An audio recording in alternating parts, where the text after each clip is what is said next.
Brad Joya, the Mr. Chips of Davidson County. Thank you. Delighted. This may be the most extraordinary gathering of talent in one place, with the possible exception of when Doris dines alone. So, welcome. He's impossible. We get her passport stamped whenever she comes south of the Charles River, and so be gentle with her. She told me earlier today how much she loved the L'Hermitage Hotel. Oh, stop!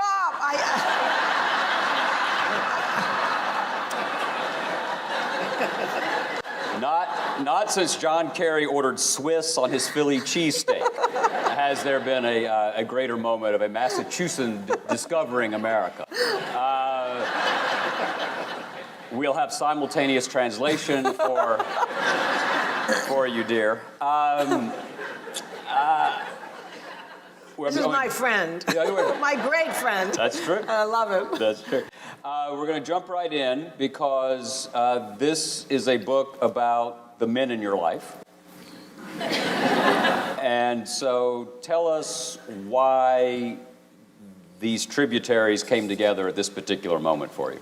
Well, what happens is usually when I finish a book, say on Roosevelt and go to Lincoln, or on Lincoln and go to Teddy and Taft, I feel this great sense of guilt because I have to move all that president's books out of my study into another part of the house, like I'm leaving an old boyfriend behind. You do get connected to these people, as you know so well. In fact, I wake up with them in the morning. I think about them when I go to bed at night. My only fear is if, after having spent a lifetime looking into dead presidents' lives, that there'll be a panel after I die, and they'll all be there in the afterlife, and they'll tell me every single thing I got wrong about them. And the first person to scream out, of course, will be Lyndon Johnson. How come that damn book on the Roosevelts was twice as long as the book you wrote about me? So anyway, I have these guys, and I feel guilty. My old boyfriend's left behind. I thought, do I really want to write another 10-year book about Millard Fillmore or Franklin Pierce or whoever it might be, or James Buchanan? So I decided instead I'd take the four that I felt closest to, which would be Abraham Lincoln, the two Roosevelts, and LBJ, and look at them through the lens of leadership. Even though leadership was in these other books are these big, fat, sprawling biographies about their colleagues, their families, their friends, and leadership is a theme, but an undercurrent. And when I was in graduate school in government, we used to stay up at night, as nerdy as it sounds, asking these big questions. We'd be reading Plato and Aristotle. Where does ambition come from? What is a good government? Can the man make the times, or the times make the man? Y'all were a lot of fun. They are. Well, we were having wine while we did it, I promise. Is leadership inborn? It really was. You're a young person, and these are big questions. How do you get purpose in life? Can you be a leader if you're not ethical? All these huge questions that I decided would be fun to look at directly. So I thought it would take me only a couple years. Of course, it took 5 years because I hadn't really thought about these in direct detail. And it was a great adventure to look at my guys and figure out when was that moment when they first realized this was their vocation. I mean, something that I think we think about too. For each one of them, I started when they're young so that people could aspire to become one of them. I was at a college audience one time, and a kid raised his hand when I was talking about the Roosevelts, and he said, I could never become one of them. They're in Mount Rushmore. They're on the currencies. They're in movies. It's too far removed. So I decided to start when they were 23, 24, 25, 26, when they run for office the first time. And then we'll see them struggle. We'll see them make mistakes. We'll see them have to learn from their cockiness. And maybe we can learn from their leadership. So just by beginning there, I had to go back and learn a lot more than I knew because I hadn't really studied that part of them. So it turned out the title was because each one of them lived in turbulent times. Obviously, Lincoln in the Civil War, Teddy at the turn of the 20th century when there was so much turmoil in the economy, FDR in the Depression, and Lyndon Johnson with the assassination of JFK, and then the civil rights movement heating up and not knowing where the racial tensions would come. I never knew when I chose that title so many years ago that it was going to be relevant today, even more so. But it's been a lot of fun to just be able to go back to my guys and live with them once more. I guess I just didn't want to let them go, to be honest. So what was the, just running through them quickly, what was the crucible in their 20s for Lincoln? What was Lincoln's? Well, I think just starting before the Crucible, because that happens a little bit later for him, the interesting thing about Lincoln is he decides at the age of 23 that he's going to run for the state legislature in New Salem, this little community where he's just moved 6 months before. And in those days, you had to put out a handbill to tell people why you were running. And his is unbelievable. I mean, it just shows that he's otherworldly even then. He said, "Every man has his peculiar ambition," he began.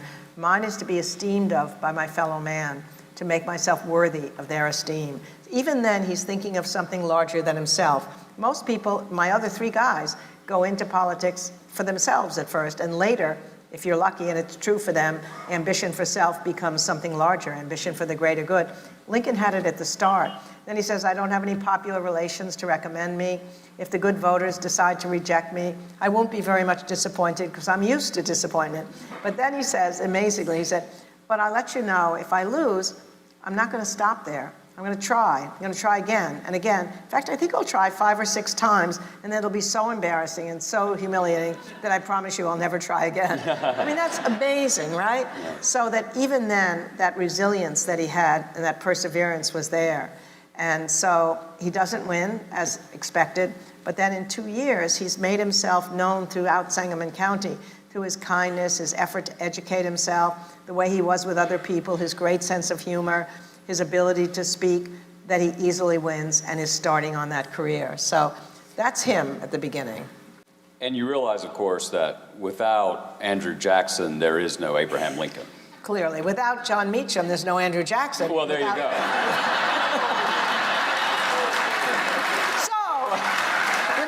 Those trilogies, without John Meacham, there's no Abraham Lincoln. We appreciate you coming out. Thank you. Andrew Jackson gave him his first appointment, postmaster of Salem. Exactly so.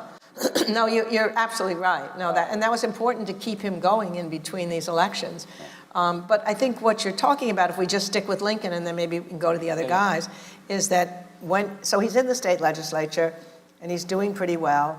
But what he had promised in that first handbill was that he would bring infrastructure to his little community so that poor farmers could get their goods to market, so that little towns could develop and they wouldn't be so lonely in their little farms as they were, as his own father had been.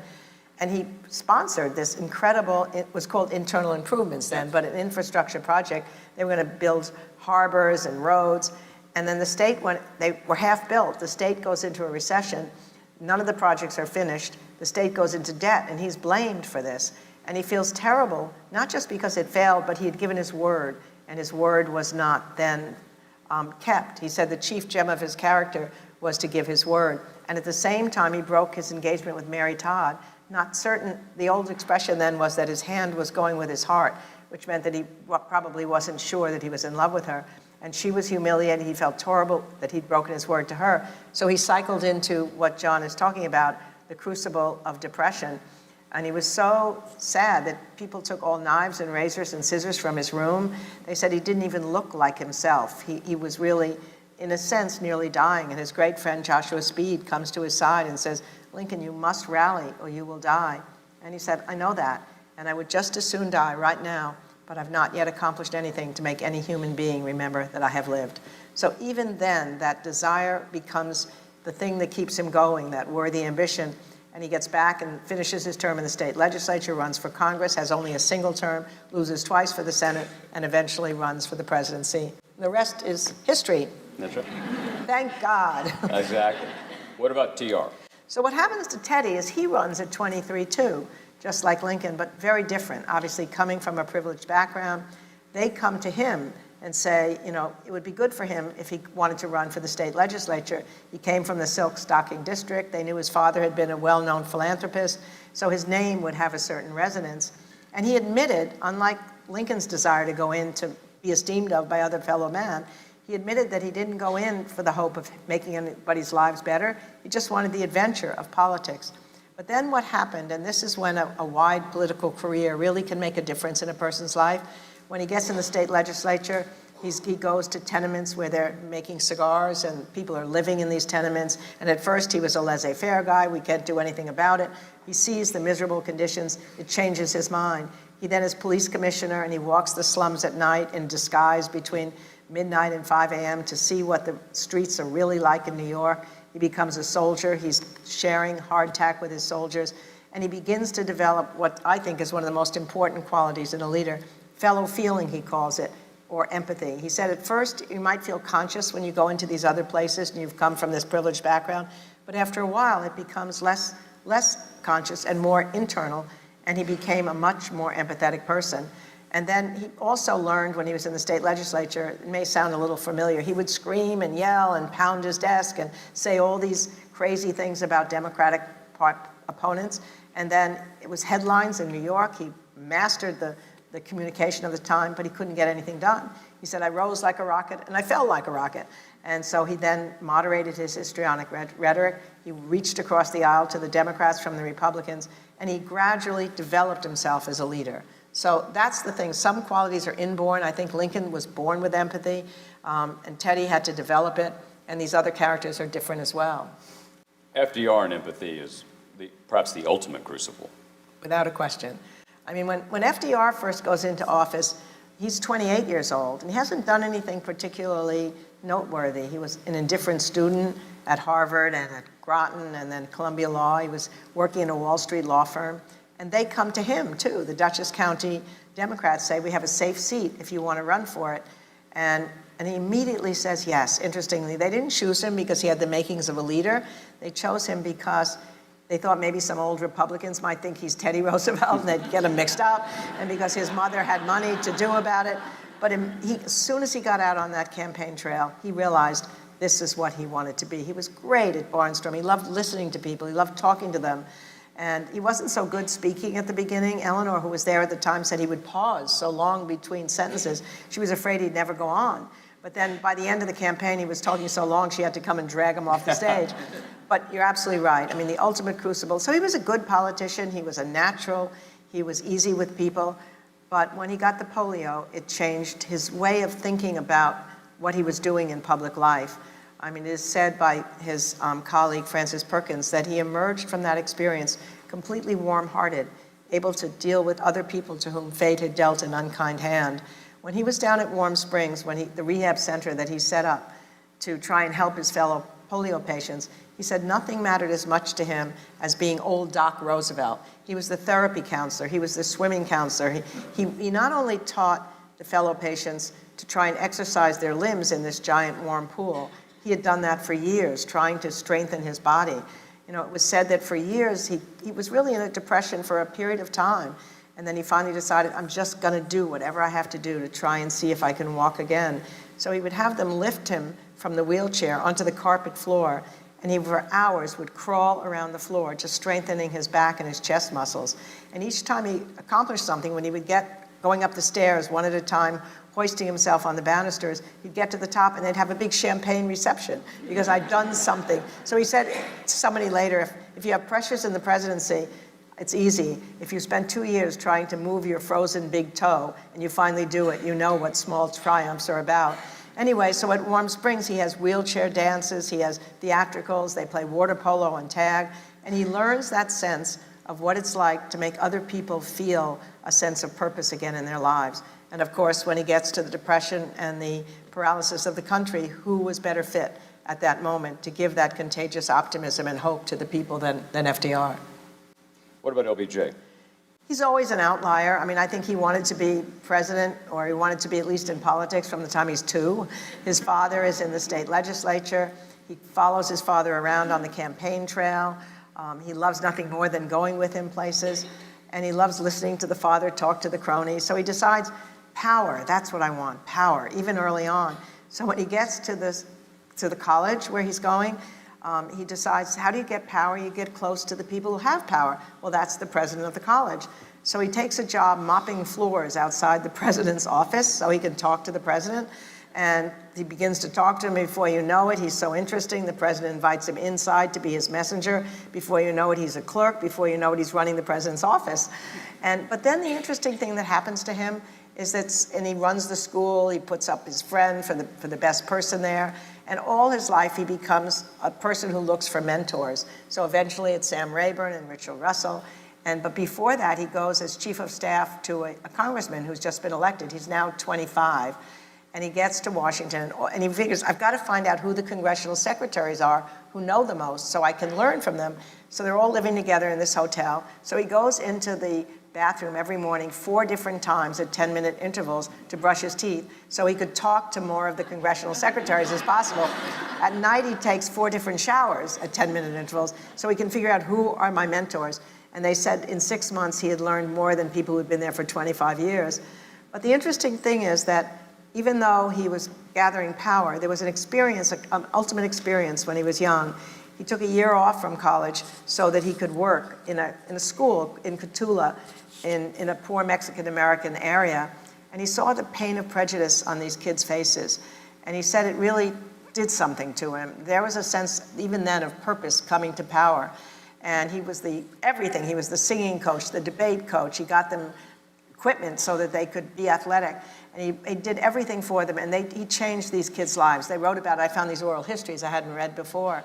So that part of him stayed alive, even as he became a New Dealer, and then as he lost the first Senate race in 41, he turned away from that. Sometimes a crucible can make you go in a different direction, not necessarily through the wisdom and the perspective that these other people had. And so once he finally decided I have to be conservative to win in Texas, he turned his back on FDR and the New Deal, and he then makes his way up to power. And he becomes the youngest majority leader in the history of the country with lots of power, but with not a sense of purpose toward which the power was being put until he has a massive heart attack 6 months after he's made majority leader. And he says to himself, what if I die now? What would I be remembered for? And then he started to really change in a way to go back to that person who was at Cotulla. And he got the first civil rights bill through the Senate since Reconstruction. And then eventually, of course, civil rights becomes the legacy that he hopes will at least be there, even as the war has torn his legacy in two.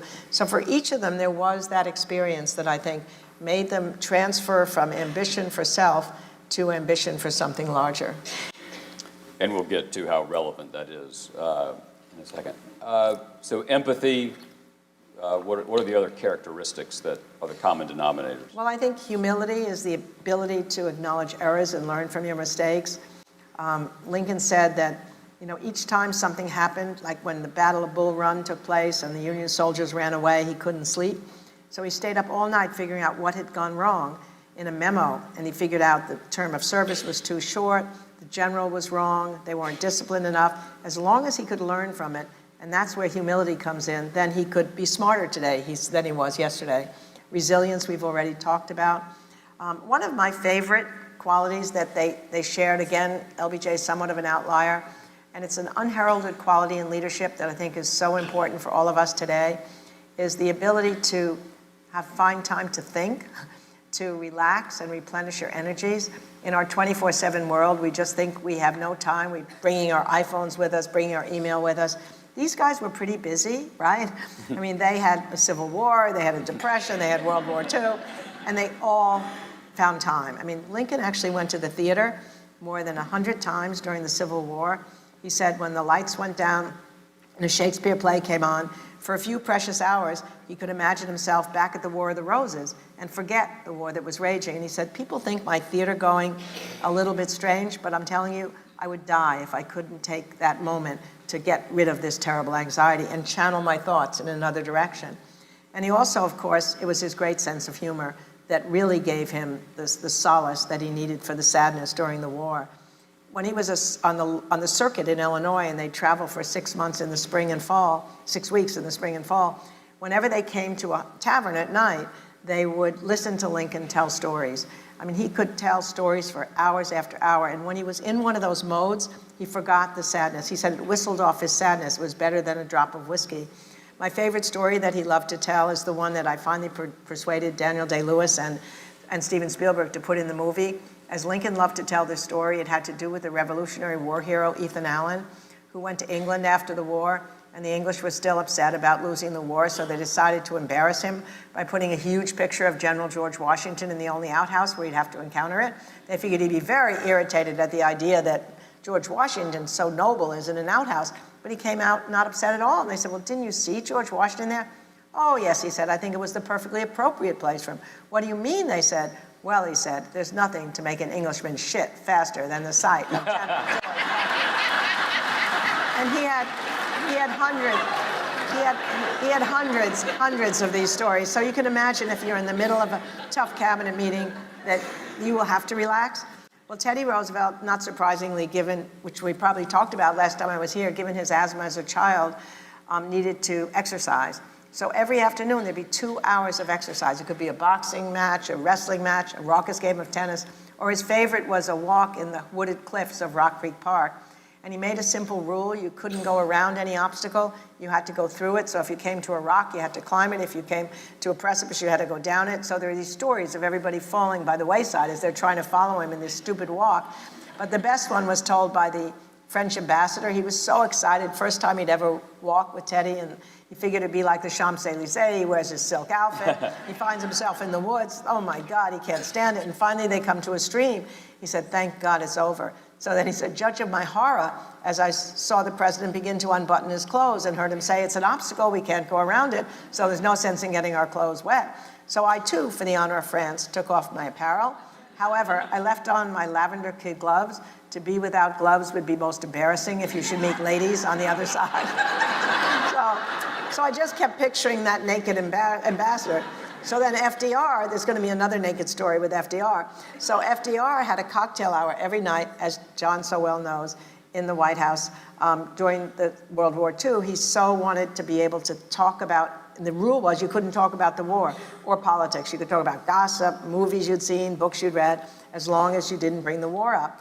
And after a while, this cocktail party mattered so much to him, he wanted the people who would be at it to be living in the White House. So the White House becomes the most exclusive residential hotel you could possibly imagine.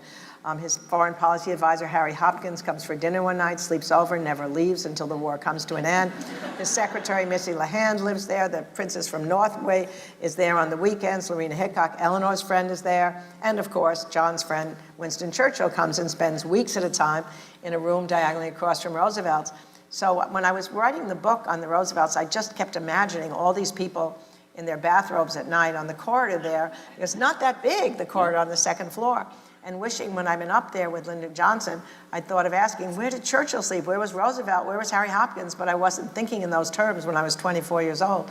So I mentioned this on a radio program in Washington, and it happened Hillary Clinton, then there, was listening. So she called me up at the radio station, invited me to sleep overnight in the White House. She said we could then wander the corridor with this sleepover and figure out where everyone had slept 50 years earlier. So a couple weeks later, she invited my husband and me to a state dinner, after which between midnight and 2 a.m., the president, Mrs. Clinton, my husband and I, with my map in hand, went through every room and figured out, yes, Harry Hopkins is sleeping where Chelsea was now sleeping. The Clintons were sleeping where FDR was. We were in Winston Churchill's bedroom. There's no way I could sleep.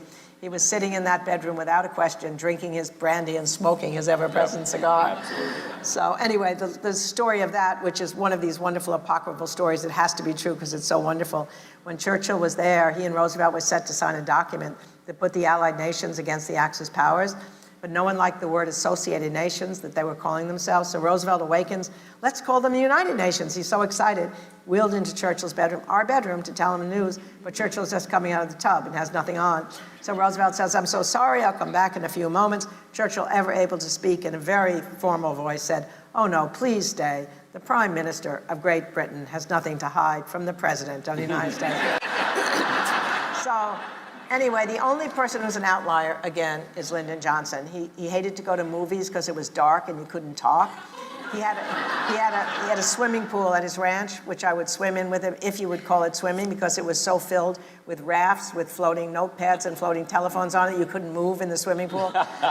And that was sad because he had enormous energy to start, but he could never release that energy because he would go to the Situation Room at night and see whether the bombs had gone in the wrong direction and couldn't sleep during those. They all otherwise figured out ways to sleep, but not him.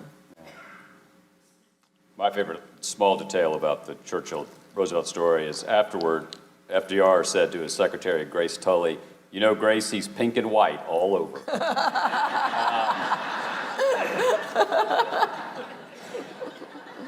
I was asked a really interesting question a couple of days ago and immediately wanted to ask you, and so thanks for coming. Tell everybody, to remind everybody of the time you spent around President Johnson. Well, it all began when I was 24 years old and I was a graduate student at Harvard, and I was applied for and won this White House Fellowship, a fabulous program. And Colin Powell was a White House Fellow, Wesley Clark. We had a big dance at the White House the night we were selected. He did dance with me, not that peculiar. There were only 3 women out of the 16 White House Fellows. But as he twirled me around the floor in these ridiculous Texan moves, I mean, it was, one of those dips you do and you come back up. He said, I want you to be assigned directly to me in the White House. But it didn't turn out that way, because in the months prior to my selection, I'd been active like many young people in the anti-Vietnam War movement, and had written an article with a friend of mine, which we'd sent to the New Republic, Heard Nothing, which suddenly came out 2 days after the dance in the White House, and the title was, they put on, How to Remove Lyndon Johnson from Power.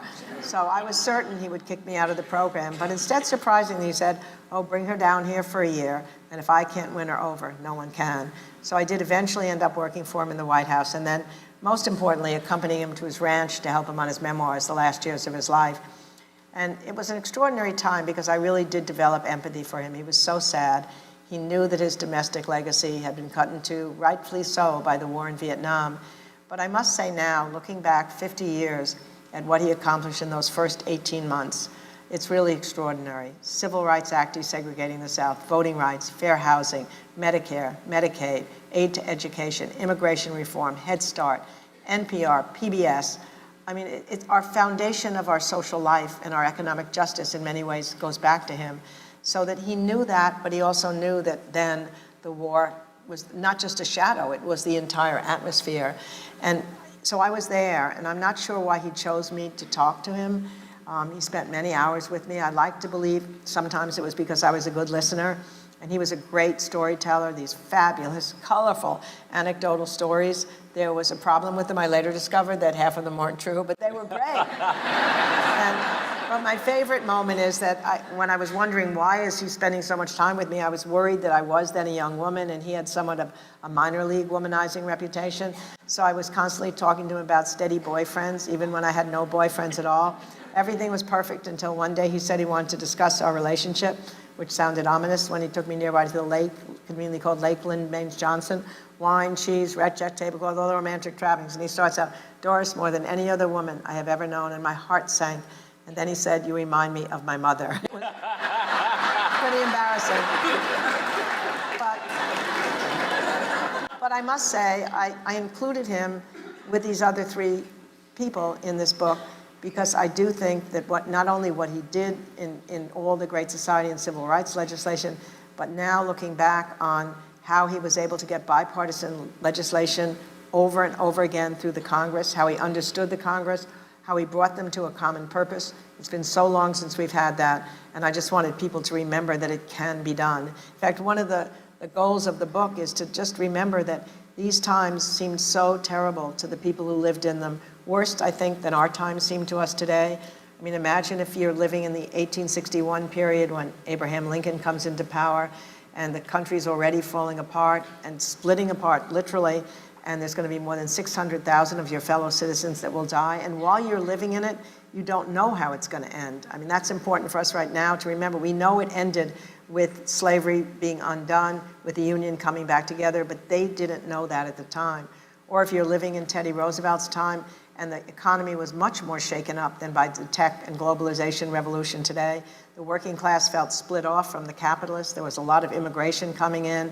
The rural areas felt split off from the cities. There were lots of inventions that made people feel the pace of life was changing. And the working class was in real rebellion. There was nationwide strikes, bombs in the streets. And we didn't know how that would end either. There was a fear that a revolution might take place. And of course, with the Depression, when people's bank accounts can't even be taken, the deposits out of them, the banks are collapsing, people don't have jobs, there's hungry people in the streets. And then eventually World War II, how did we know that that would end the right way? So, and even with Lyndon Johnson, with the assassination of JFK, with the worry it was a conspiracy, with the civil rights movement really heating up with violence, and no thought that the Civil Rights Bill would ever get through the Congress because of the Southern filibuster, all those people felt they were living in really tough times. But in each one of those circumstances, we had leaders who helped us get through those times. They had a mission that made us feel a sense of common purpose, that made us work together for that. And there were citizens who were actively working at the same time. Lincoln was called a liberator. They said, don't call me that. It's the anti-slavery movement that did it all. without the progressive movement, the people in the settlement houses, the social gospel, FDR and Teddy couldn't have done what they did. Without the civil rights movement, there's no question LBJ couldn't have. And then there's the women's movement, the gay rights movement. So I think my best hope for the book is that people will, feeling as we are, that these perhaps are the worst of times, that it's up to us really as citizens to make sure that that's not true, and to do, and we can talk about this as we go on, what we need to do to change this political structure of ours is very unhealthy. And it needs a revolution in a certain sense, and there are answers to it. FDR said problems made by man can be solved by man. And I'm just hoping if we look back at history, and I know John shares this same feeling, and we ignore history at our peril because it can give us perspective, it can give us reassurance. And I've never felt history was more important than it is now, so that we can make people feel, yes, it's going to be all right. I really believe that, and I hope everybody else does too. Absolutely.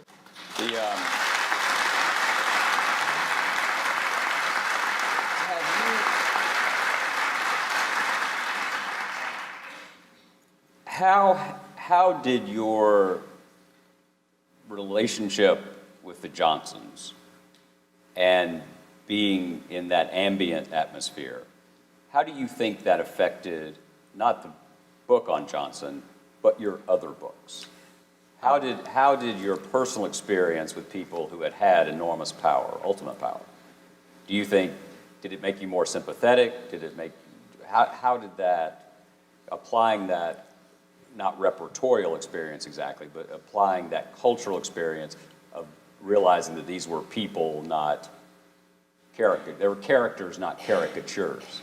I think that's right. I mean, I think I'd been a judge of Lyndon Johnson, I think, before I met him from the outside in.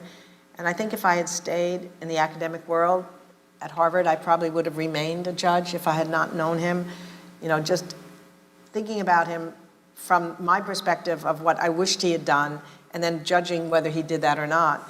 And then just seeing him in those last years and watching how he himself was suffering under the decisions he made, and listening to him talk about how he made those decisions. And even though I was working on the memoirs, I was lucky to just be working on 2 chapters on Congress and civil rights. So when he talked to me, he would come alive. He was so happy to talk about the things that had fulfilled him. When he talked to my fellow memoir workers about Vietnam or foreign policy, you could just, his voice would drop to a whisper, and you could see the impact it had on him. Of course, it had a terrible impact on all the people who died and on our country as well, which is larger than that. But I think it did make me empathetic toward the people that I would then study. It made me a presidential historian. My original field when I became a White House fellow was Supreme Court history. I wrote my PhD thesis on the Supreme Court. And I think there's plenty to work on now. And then I'd have these guys in their robes instead of, but I think what it did then was, because of that extraordinary privilege, which I realized later, of being able to talk and listen to the voice and watch the emotion in an actually live person. When I went to all the people who had died, as we historians do, you find whatever you can that gives you that intimacy of tone.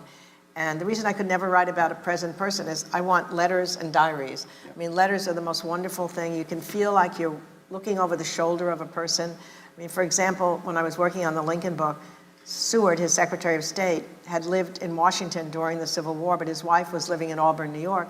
So there's just hundreds and hundreds of letters that he wrote to her. So they'd be emotional about, I hope we see the same moon outside and I miss you, but then all the gossip of the day is in the letters, and you feel like you're listening to him. And all of those cabinet members, they wrote letters, they kept diaries. So when you go through the primary stuff as an historian, you're trying to recreate the intimacy that I actually knew. So it gave me an incredible model to try and see. I want to bring these guys to life the same way that Johnson was alive. And I think it just set a much too high standard, which you can almost always hope to reach, but not quite. So that your main goal is that you'll feel sad when they die, and you hope the reader will feel the same thing, whatever they felt about them, because they'd lived with them for a period of time. And because my books take so long, I mean, it took me longer than it took the Civil War to be fought to write the Lincoln book, twice as long as the World War II to write the FDR book. So I really am, and Eleanor, of course, I really am living with these people and feel like they're part of my life. Somebody was teasing me that they were the other man in my life beside my husband during this period of time. But I think it sent me to the understanding that details matter, that conversations, if they're recorded from somebody else, of course, Johnson had his tapes, which helped a lot. Besides talking to him, the tapes, which I didn't have full access to when I wrote the book, we had them for the memoirs, but they're the best way to bring him alive. You know,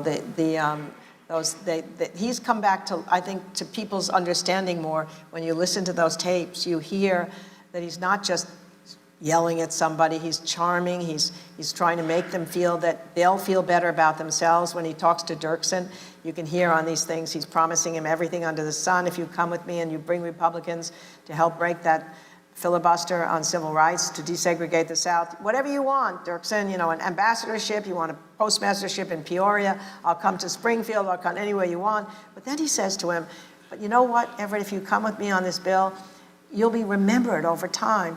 200 years from now, school children will know only two names, Abraham Lincoln and Everett Dirksen.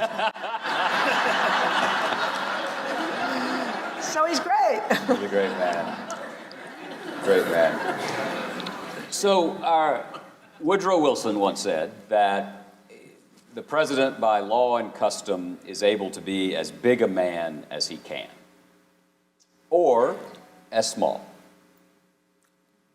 What do you say to people today who say, you have spent decades writing about recapturing the lives and legacies of people at the top who, for all their faults, by common agreement, I think, did in fact try to follow our better angels more often than our worst instincts. They didn't always get it right, but at least there was a North Star there. And that seems to be, I think, without being partisan about it, it's very hard to point to anything in the incumbent record that this is someone who was trying to reach beyond the base, this is someone who was empathetic, this is someone who was humble. It's a little like what Jack Kennedy said, there's a reason Profiles in Courage was one volume. You know, so the Trump chapter of this would maybe you'll have it for the ebook. But maybe not. What do we do in an era where the presidency does not appear to be part of that moral calculus that has in fact lifted us to higher ground despite all our faults? Yeah, I think that's the thing we need to worry about the most. I mean, forgetting partisan divide right now, that what you need in a leader, which I sort of touched on before, is somebody who grows in office first. And that means to grow in office, you have to have the humility to know that you need to grow in office. You know, one of the things that President Trump said that was so interesting, he said the reason he loved Pope Francis so very, very much was because Pope Francis was very, very humble, just like Donald Trump. It was just an impossible thought to imagine. But more importantly, he said once that he had the very best temperament of anybody who might run for office because he never lost. He always won. All my guys lost. And he lost too. Of course, he had bankruptcies that must have been difficult. What you need is that reflection, I think, upon things that you lose so that you can learn what you win. But I think what you pointed out is the important thing, is what you hope for when a leader gets in there. It's an amazing job to be president of the United States. It's the most extraordinary possibility. I mean, we've seen presidents who failed at the same thing. Buchanan failed where Lincoln succeeded. The country was falling apart. And then he's able to do what he needs to. Lincoln did, but Buchanan stoked the divisions and made them worse. Obviously, Herbert Hoover wasn't able to deal with the Depression, and FDR was. So it's not just the chance of getting the opportunity, but it's the capacity to be ready for that opportunity and to have some sort of moral compass of where you want to take the country. To be fair to President Trump, the situation he came into was already divided. The cultural divide was there, with people in the rural areas feeling cut off from people in the cities, with the people who were not able to be mobile in our society because we haven't given them the chance to that upward ladder. I think the most important thing we haven't done is education, to make that teachers feel that they have a chance to make those kids just as LBJ wanted to when he was young. We just need more for our teachers. We need more for our education system. He came in at a time when the congressional districts were drawn in a certain way, so there's left and right. It would have been very hard for anybody, I think, to unify the country, to be fair. But then what you're looking for is the person who has those qualities that once he comes in, he says, now is my time to be president of all the people. And for some reason, instead of going around the country as Teddy Roosevelt did, he went on a train every spring and every fall to places he'd lost as well as places he won. And he was talking about the fact that the rock of democracy would founder unless people who lived in other sections and other parties and other religions saw each other as common American citizens rather than the other. So we went around the country preaching common duties. And that's what we would have hoped that President Trump might have done. But I think in the end, we feel a sense of unmooredness right now because of a lack of political truth. I mean, where are the words that we trust? I mean, what was so great about Franklin Roosevelt was that he established a bond of trust with the American people through his communication. I mean, they all communicated in the way of their time. Lincoln was lucky to live in a time when the written word was king. His speeches could be reread and read in country farms and city homes, and so his language was perfect. Teddy, with those punchy language, comes on with the national newspaper. They all fit the technology of their time. You know, speak softly and carry a big stick. Don't hit until you have to and then hit hard. Or he even gave Maxwell House the slogan, good to the very last drop. But then FDR comes on with the age of radio. And he had that intimacy of tone. It wasn't just his voice, which was perfect for radio. It was that he kept picturing individual citizens. So when he's practicing his fireside chats, he's picturing a shop girl behind the counter, a mason, a construction worker, and then he zeroes in on that person, making them feel part of whatever he's explaining. And those fireside chats were teaching. He would explain why the banks had collapsed, what we had to do about it, why you had to bring your money back to the banks. Those are really dense fireside chats. They're not just simple things. He put them in simple language. He liked to only speak in one syllables if you could, but they connected him. There's a story of a construction worker coming home one night, and his partner said, "Where are you going?" He said, "Well, my president, he's coming to speak to me in my living room. It's only right I be there to greet him when he comes." And then when he died, people said they felt lonely somehow, that after he had died, he was their friend. And that's because he established trust in his word. That very first inaugural, people felt, we can get through this. The confidence was built. And that's the sense, I think, when we're in a time where there's no political truth, when there's alternative facts, when there's actual fabrications going on, when there's divided networks in the cable, there's social media that's dividing us. Without that sense of trusting in the word, and when a president is fighting with the press and calling them the enemies of the people, then truth gets dissipated, and we don't have a sense of direction of where we're going. But I guess I would argue that in the end, what we really need from our president, and what I'm not sure we're seeing so far, and I keep hoping that something will change at that moment when he says, "I'm president, this is the time to unify the country," but it's all a matter of character. I mean, the thing that struck me the most about Abraham Lincoln is when he was believing, as I said, all his life that he wanted to be remembered after he died. And I couldn't bear to finish the Team of Rivals book with Lincoln's death. I get so sad when they're dying, so I wanted to find something else that could end the book. And I found this wonderful interview with Leo Tolstoy, the great Russian writer, to a New York newspaper man at the turn of the 20th century. And Tolstoy said he'd just come back from a remote area of the Caucasus where there are a group of wild barbarians, and they never left this part of Russia. So they were so excited to have Tolstoy in their midst, they asked him to tell stories of the great men of history. So I told them about Napoleon and Alexander the Great and Frederick the Great and Julius Caesar, and they seemed to love it. But before I finished, the chief of the barbarians stood up and said, "But wait, you haven't told us about the greatest ruler of them all. We want to hear about that man who spoke with the voice of thunder, who laughed like the sunrise, who came from that place called America that is so far from here that if a young man should travel there, he'd be an old man when he arrived. Tell us of that man. Tell us of Abraham Lincoln."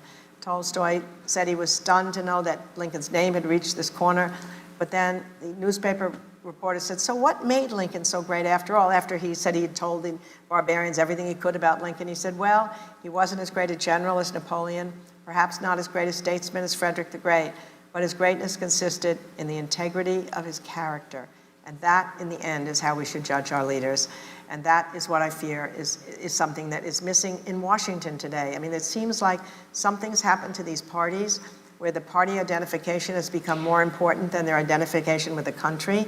And I don't even fully understand it. I mean, there was some statistic I saw the other day that people would be more worried if their child married outside the party, even than religion now. And that's crazy. I mean, it's just, it's the hyper-partisanship and putting your party before your country, before the Senate, before the institution that you're part of. It's that ambition for self. I'd rather, if I were elected to Congress right now and I had to vote against, you would hope that if it was your friend elected to Congress, they'd vote against whatever, they'd vote for what they believed in rather than what that would keep them in power. Go out in glory rather than stay there and have to hide your convictions in order to win again. But again, just to go back to it, it has to do with things we can change. There are things going through the states now for nonpartisan commissions in 4 different states instead of the gerrymandering. There are constitutional amendments starting in the states to end Citizens United and overturn it. We can do that. My own thing that we were talking about at lunch that I care so much about is I wish if we need to feel a sense of people in other parts of the country feeling similar to the people in the cities if they're living in the rural areas, we know that military service creates that sense of a common mission and a common destiny. My own son joined the military right after 9/11, and he said he will never, ever forget what it was like to be in Iraq and Afghanistan in those years when he was the platoon leader, earned a Bronze Star, and he had a common mission with kids from all over the country. And he's very much in favor now of a national service program at home. That if we had kids from,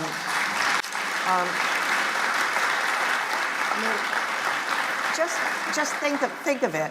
Suppose, like Peace Corps families, you go abroad and you live with a host family. Suppose we had a host family in Tennessee here hosting somebody from a city in California, or somebody in a city area hosting a rural person. And then they were working on disaster relief or teaching. There's so many more applicants for the teacher corps than they can possibly take. If we put money into that so that young kids between high school and vocational school or college, they get a sense of living and see the person as a person rather than as the other. That younger generation, it's their rendezvous with destiny to break this fever we're in right now. And I think if these guys came back, I know Eleanor Roosevelt was for it, Teddy Roosevelt was for it, and there are answers to these problems. I just think we have to feel, that's what I hope, we have to imagine that we can have a different political system than the one that has fallen to us right now. If we can't imagine it, we're going to think this is normal, what we're living through. That went a long way from the question you asked me, I'm sorry. Right. Just sort of floated around. No. Go forth again, so. So, to what extent do you think our national problems are a reflection of who we are or a distortion of who we are? That is, this is a book about leadership, but I think, in reading it, that all of the lessons here are just as applicable to all of us. I do too. Because aren't politicians more often mirrors of who we are rather than molders? I think that's right. I mean, I think it is a collective mirror on ourselves that these are the leaders that we've chosen and that they are not able to get done what we hope they can get done. So we have to look at ourselves and figure out, are we really as active as we could be right now? Are we being spectators? Are we just sitting back and thinking this is not the way we want our system to work?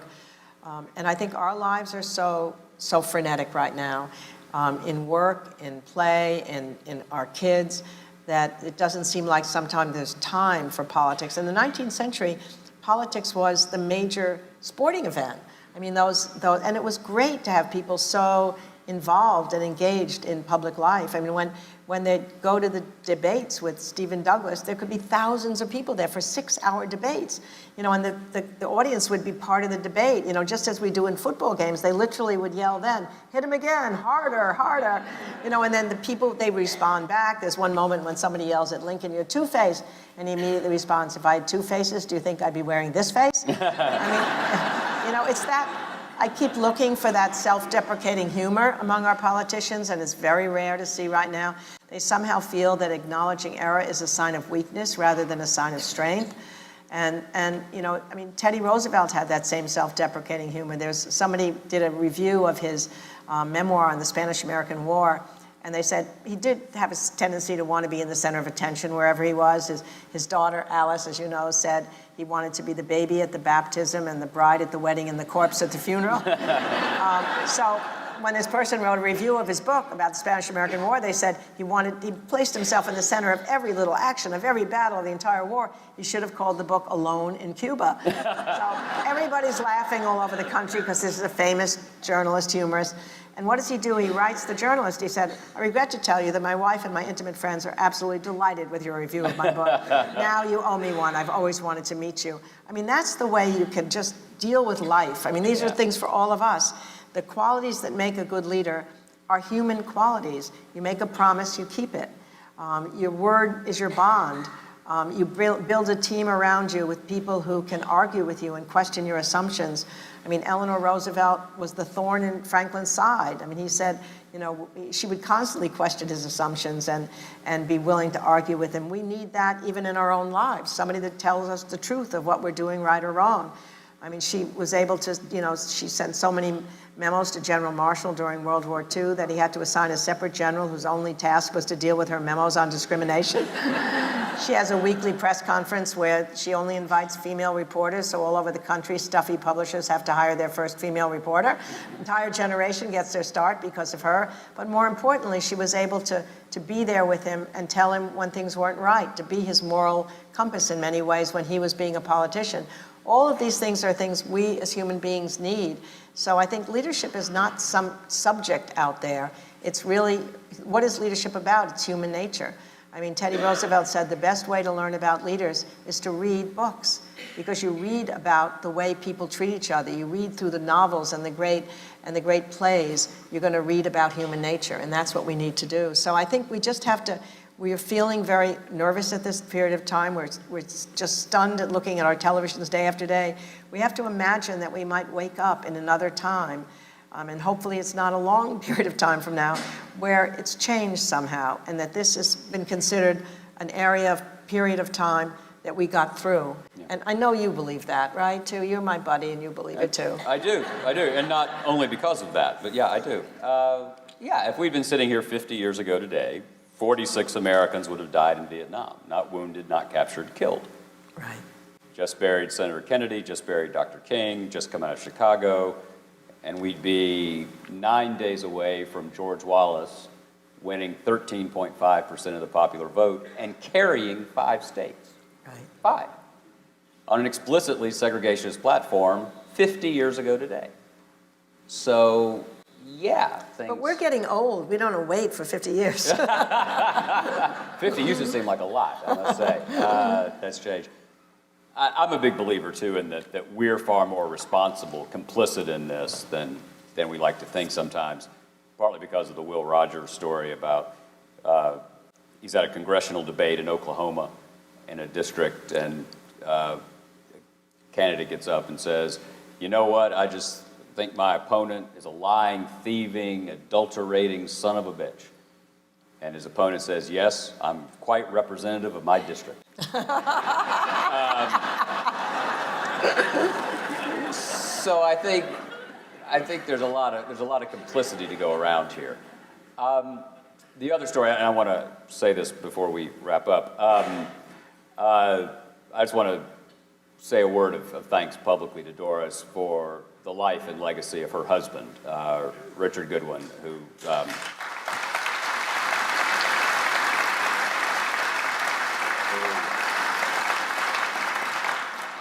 who told me once that he was an American poet. He really was. He wrote some of the most important oratory since the Second World War. The We Shall Overcome speech after Selma, the Ripples of Hope speech for Senator Kennedy. Although the Selma speech, is important to note, is the finest piece of prose ever written on a hangover. Because he was, can I tell the story? Sure. So this tells you everything about you need it. So Dick is upset because the first person who gets assigned the speech after Selma, after John Lewis is nearly killed, it's for Monday night, it's 8 days after Bloody Sunday, and they give it to a Texas public relations guy. Was it Busby? Horace Busby. Horace Busby. if you want to come to sort of Dorks Anonymous, we're actually we're leading it. We drink coffee. We have 12 steps. It's great. If you're here, you're a candidate. Trust me. Let's be honest. Lord, thank you. So this guy writes a terrible speech. Goodwin had been, to put it kindly, pissed off that he hadn't been given the speech. Right. It was a Sunday night that Johnson decided to give a speech Monday night to a joint session of Congress. So Dick's at Schlesinger's house, having the brandy and the wine or whatever we're talking about, and he picks up his phone and there's no call for him. So he said, well, I guess someone else is writing a speech. So he comes leisurely in the next morning. It's going to be given that night. And Johnson's screaming, how's Goodwin doing on the speech? And then they say, well, it was assigned to Horace Busby. And what? Get Goodwin to work on that speech. He had only that day to work on that speech. And great line. I mean, the other thing that Johnson's always, you gave me a Southern Baptist from Texas. I need a Jew from Brooklyn to tell me But he was a great man. And if you have not read Remembering America, which is, I think, the best book about the 1960s, is Dick's book about that. And there's two things, if I may Please. say, really, that I think are so important about, the most important thing is that we've known each other for 45 years and we were married for 42 years, and it was the adventure of a lifetime. And part of the reason I came on this book tour, and I'm so glad to be here today with all of you, is I just was so afraid that I'd be lonely at home after all those years. And now it's turned out that my son, who teaches history and literature in my high school where he went in Concord, Massachusetts, has moved into my house with all the books with our two grandchildren, 8 and 10. So now I'm just so lonely wanting to be back with him. But meanwhile, I guess the two things that are so important, I think, about my husband's legacy are, one, that he chose public service for most of his life. I mean, here was this young kid, came from a relatively, the father was no job during the Depression, and so money was always an issue. And he graduates first in his class at Harvard Law School, editor of the Law Review, Clerks for Justice Frankfurter. All these law firms are after him.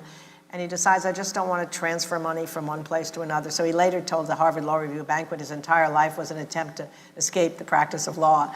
And so he first goes and does the investigation of the rigged television quiz shows, which becomes that movie quiz show. But more importantly then, is a young speechwriter, the second speechwriter with Sorensen on the plane with John F. Kennedy. And then when John F. Kennedy dies, he stays with LBJ.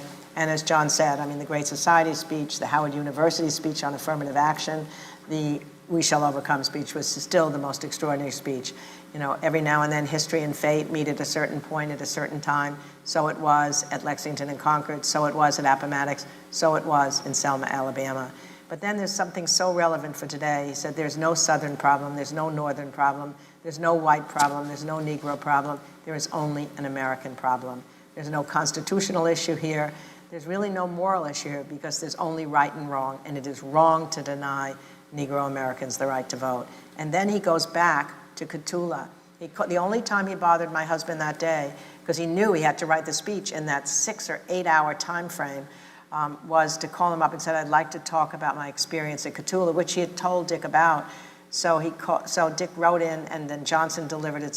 He said, he talked about his experience of seeing these Mexican-American kids and the pain of prejudice on their faces.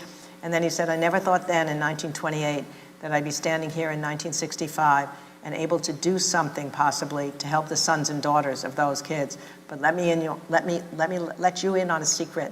I have that power now, and I mean to use it. It was so powerful. And then 8 weeks later, the Voting Rights Act passes. But I think the most thing I'm so proud of my husband, and I think it's something that if only more people today would be able to do, nothing will ever equal for him what that first 18 months was like with all that legislation coming through. And he was so much a part, not just of the speeches, but of all the policy making on civil rights and social justice and Medicare. And yet, as the war started heating up, he decided that he saw that the war was eating up the energy of the Great Society, and he left. And so he left, and even then there were times when people thought, you can't do this, you can't leave. Now Johnson said he would draft him. He was gonna if he left. And he said, I don't think you have that power. He said, I have that power. So anyway, he finally left, and then as he got outside, he became more and more concerned about the war, and he began to write and talk about the war. And one of the Johnson higher-ups came up to him and said, you know, Dick, you have a really good future in public life, but you're burning your bridges now. you're biting the hand that fed you. And so my husband said, they didn't feed me, I fed myself. But much more importantly, he felt it was his duty as a citizen to have loyalty to the country over loyalty to his own career at that point in time. And that's what we need on our people right now.